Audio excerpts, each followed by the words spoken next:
Hello everyone, this is me Dr. Fatah Rahman Rashid, Assistant Professor of Obstetric and Gynecology, and welcome to Teaching Methods lecture. In this lecture, I will discuss the different methods of teaching.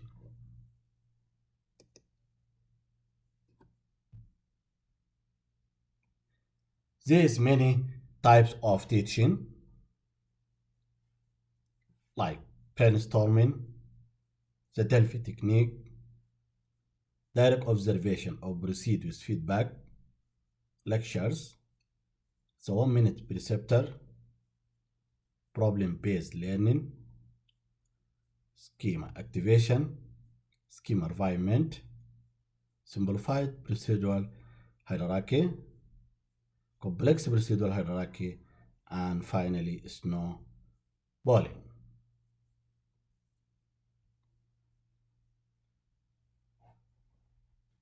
This is the learning pyramid. The learning pyramid is show comparison of different learning methods and the retention of material. In this graphic shows the different way of learning and how effectiveness of each methods. Look for pyramids. In the traditional way, like lecture, only the average retention rate is about 5%.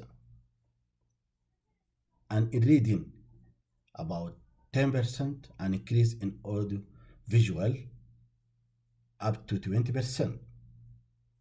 And case of demonstration is about 30%. And so increase if there's active session or active way of teaching, like discussion group, increase up to 50%, practice by doing 75%, and the teach others, it is average retention rate is up to 90%. So this is the lesson for this pyramid is really the engage the student to teach each other is the more effective way. This is the benefit of teach others. Lecture. Lectures are the commonest methods of teaching within the medicine.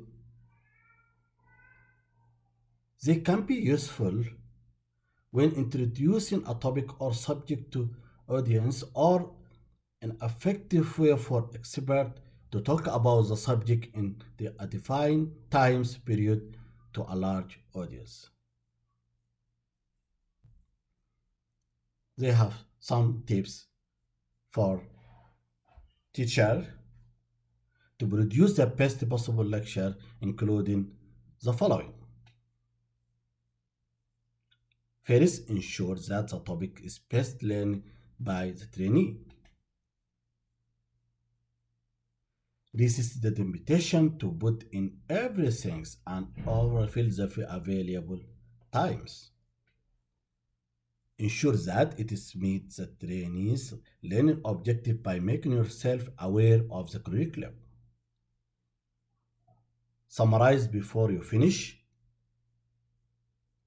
Provide the student with some self-assessment question to ensure their understanding.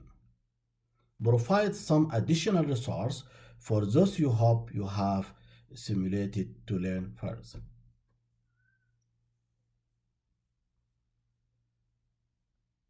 Problem-based learning. PBL. It is educational provide collaborative approach built to solving a complex real-life problem or clinical scenario. In traditional teaching like lectures, the teacher stands in front of big group of students and get a lecture. In contrast, the problem-based learning is designed to teach students how to teach themselves.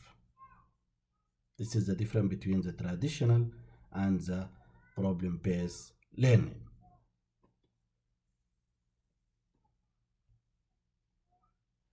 The 1 minute preceptors.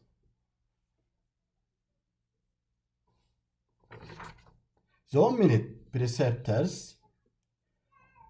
In this, the teacher must make the learner feel secure and allow to the voicing of options where these are correct or incorrect. There are 5 steps to do the 1 minute preceptors. The first step is get a commitment, so ask for them to comment on a diagnosis. Second one is probe for supporting evidence, so ask what they considered. Third one is teach the general rules, give them some piece of wisdom.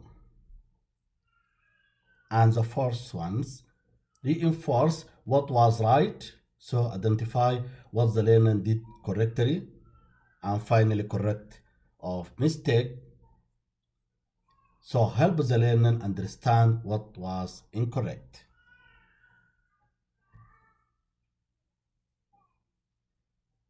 Direct observe it, proceed with feedback.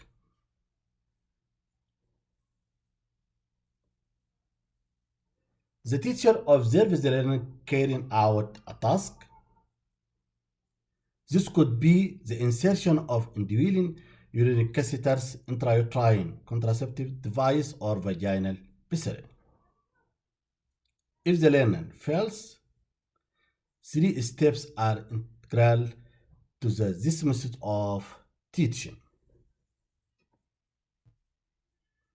First, the teacher must observe, preferably record the finding and make a judgment.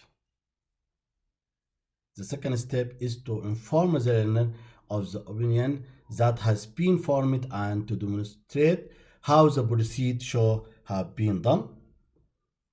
The third step, which is to advise the learner exactly why they went wrong to the point of inadequate score. The learner must be avoided analysis of this mistake.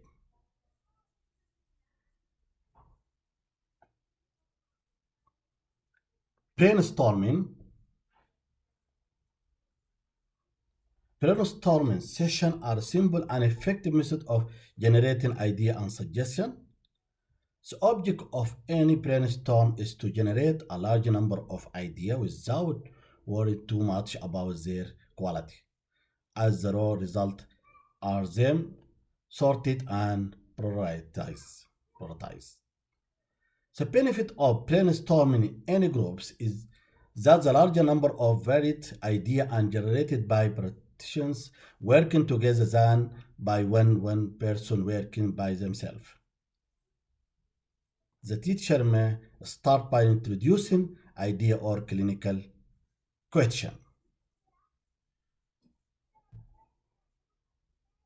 This is about session of brainstorming.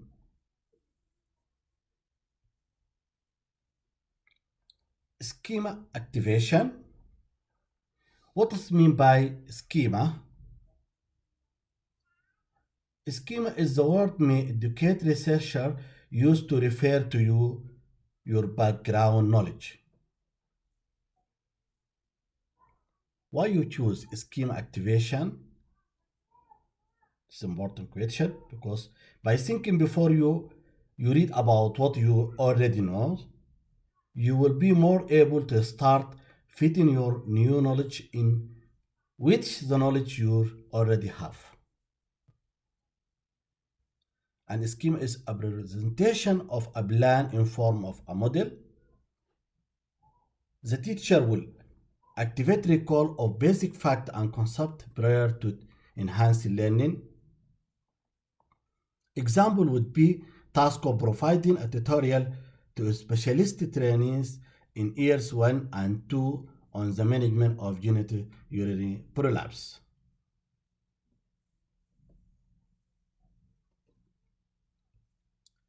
Snowballing. This is a useful tool to utilize when one unsure of the current level of knowledge of the learners. The discussion may be very basic and unstructured as first. However, it soon becomes obvious that is the knowledge base on the learner is high and the discussion is allowed to snowball, increase intensity and importance. Simplified procedural hierarchy is a system which members are ranked according to the relative authorities. In medicine, the authority arises from the teacher recognize knowledge of certain matters. In its most basic form, simplified procedural hierarchy is a demonstration by the teacher to the learner or learners. There is no demand for assessment, evaluation, or feedback.